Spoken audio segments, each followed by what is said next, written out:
I've ordered some shirts from jiffyshirts.com. So first things first is you're into design space. So I paid for this SVG on Etsy. I'm gonna place this in the middle of the shirt. I think that'll look good right there in the middle at that size. Here, and open the Cricut, and then turn it on to make sure that, of course, you have this set. I was working with cardstock last time, so you need to turn it to iron on.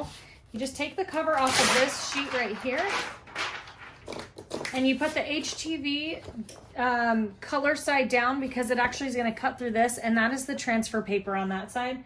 So we just line these corners up, put the mat in like this, and hit the button that feeds it in. You want to make sure that it's underneath both of these holders, placeholders. And then we come back over to our computer and we're going to hit make it.